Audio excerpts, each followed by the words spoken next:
वन्दे वानरनारसिंहखगराट् क्रोडाश्ववक्त्राञ्चितं नानालङ्करणं त्रिपञ्चनयनं देदीप्यमानं रुचा हस्ताब्जैरसिखेटपुस्तकसुधा कुम्भाङ्कुशाद्रीन्हलं खट्वाङ्गं फणिभूरुहौ च दधतं सर्वारि गर्वापहम् उग्रं वीरं महाविष्णुं ज्वलन्तं सर्वतोमुखं नृसिंहं भीषणं भद्रं मृत्युर्मृत्युं नमाम्यहम्। अनायासेन मरणं विना दैन्येन जीवनं देहि मे कृपया शम्भो त्वयि भक्तिम् अचञ्चलम्। अयोध्या मथुरा माया काशी काञ्ची अवन्तिका पुरी द्वारवती चैव सप्तैते मोक्षदायिकाः।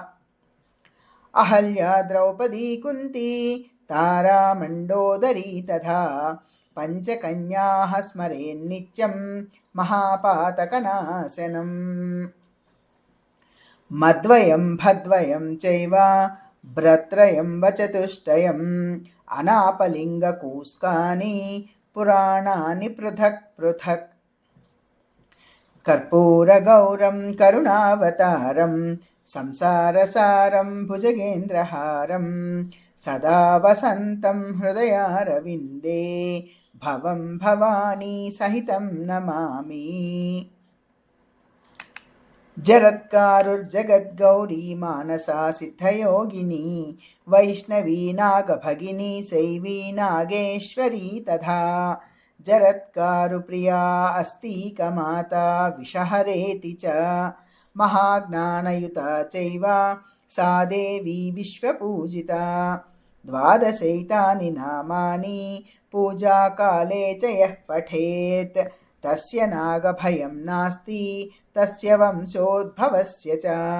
नागभीते च शयने नागग्रस्ते च मन्दिरे नागक्षते नागदुर्गे नागवेष्टितविग्रहे इदं स्तोत्रं पठित्वा तु मुच्यते नात्र संशयः। नित्यं पठेद्यस्तं दृष्ट्वा नागवर्गः पलायते। दशलक्षजपेनैव स्तोत्रसिद्धिर्भवेन्नृणाम्। स्तोत्रं सिद्धिं भवेद्यस्य स विषं भोक्तुमीश्वरः। नागौघं भूषणं कृत्वा स भवेन्नागवाहनः। नागासनो नागतल्पो महासिद्धो भवेन्नरः। इति श्रीब्रह्मवैवर्तमहापुराणे प्रकृतिखण्डे पञ्चचत्वारिंशोऽध्याये श्रीमानसादेवी द्वादशनामस्तोत्रम्। यत्त्वगस्थगतिं पापं यत्त्वगस्थिगतं पापं देहे तिष्ठति मामके प्रासनं पञ्चगव्यस्य दहत्याग्निरिवेन्धनम्। गौरीं सुवर्णवर्णाभां स्वर्णसुन्दरीं शुभवल्लभां वकारीकारी चारुभ्रमरी मुखरी करोति दुरितं गौरीं चरणपङ्कजम्। धरसिंहासनमयी नभम्बुगुडुगै तद्देवतल्भृच्युलै परमां नायमुलल्लवन्दिगणमयी ब्रह्माण्डमाकारमयी सिरिभार्यामणियै विरिञ्चि कोडुकै श्रीगङ्गसत्पुत्र्यै वरुसन्नीघनराजशम्भुनिजमै वर्धिल्लु नारायण।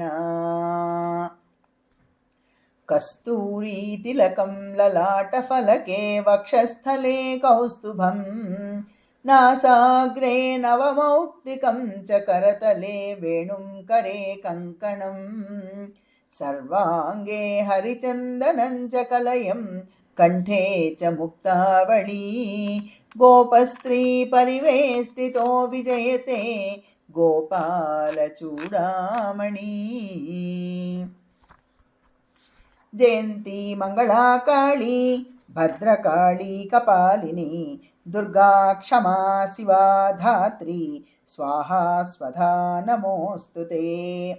प्रथमं शैलपुत्रीति द्वितीयं ब्रह्मचारिणी तृतीयं चन्द्रघण्टेति कूष्माण्डेति चतुर्थकं पञ्चमं स्कन्धमातेति षष्ठं कात्यायनीति च सप्तमं कालरात्रिश्च महागौरीति चाष्टमं नवमं सिद्धिदा प्रोक्ता नवदुर्गाः प्रकीर्तिताः उक्तान्येतानि नामानि ब्रह्मणैव महात्मना। जयन्ती मंगला काली भद्रकाली कपालिनी दुर्गा क्षमा शिवा धात्री स्वाहा स्वधा नमोऽस्तु ते। मधुकैटभविद्रा विविधातृवरदे नमः रूपं देहि जयं देहि यशो देहि द्विषो जहि। महिषासुरनिर्नाशविधात्रि वरदे नमः रूपं देहि जयं देहि यशो देहि द्विषो जहि। वन्दिताङ्घ्रियुगे देवी देवी सौभाग्यदायिनी रूपं देहि जयं देहि यशो देहि द्विषो जहि। रक्तबीजवधे देवी चण्डमुण्डविनाशिनी रूपं देहि जयं देहि यशो देहि द्विषो जहि। अचिन्त्यरूपचरिते सर्वशत्रुविनाशिनी रूपं देहि जयं देहि यशो देहि द्विषो जहि।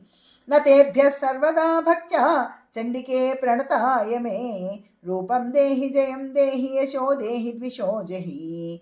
स्तुवद्भ्यो भक्तिपूर्वं त्वां चण्डिके व्याधिनाशिनी रूपं देहि जयं देहि यशो देहि द्विषो जहि। चण्डिके सततं ये त्वामर्चयन्तीह भक्तितः रूपं देहि जयं देहि यशो देहि द्विषो जहि। देहि सौभाग्यमारोग्यं देहि देवि परं सुखं रूपं देहि जयं देहि यशो देहि द्विषो जहि। विदेहि द्विषतां नाशं विधेहि बलमुच्चकैः रूपं देहि जयं देहि यशो देहि द्विषो जहि। विधेहि देवि कल्याणं विधेहि विपुलां श्रियं रूपं देहि जयं देहि यशो देहि द्विषो जहि।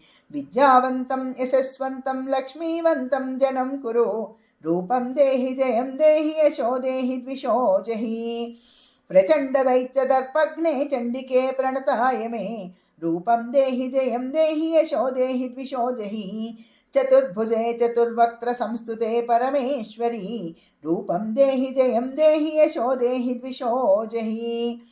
कृष्णेन संस्तुते देवी सस्वद्भक्त्या तथाम्बिके रूपं देहि जयं देहि यशो देहि द्विषो जहि।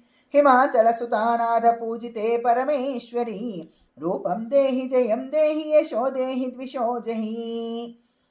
सुरासुरशिरोरत्ननिघृष्टचरणाम्बिके रूपं देहि जयं देहि यशो देहि द्विषो जहि। इन्द्राणीपति सद्भावपूजिते परमेश्वरी रूपं देहि जयं देहि यशो देहि द्विषो जहि। देवी प्रचण्डदोर्दण्डदैत्यदर्पविनाशिनी रूपं देहि जयं देहि यशो देहि द्विषो जहि। देवी भक्तजनोद्दामदत्तानन्दोदयेऽम्बिके रूपं देहि जयं देहि यशो देहि द्विषो जहि। पत्नीं मनोरमां देहि मनोवृत्तानुसारिणीं तारिणीं दुर्गसंसारसागरस्य कुलोद्भवाम्। ॐ नमो भगवते वासुदेवाय धन्वन्तरये अमृतकलशहस्ताय सर्वामय विनाशनाय त्रिलोक्यनाथाय श्रीमहाविष्णवे नमः।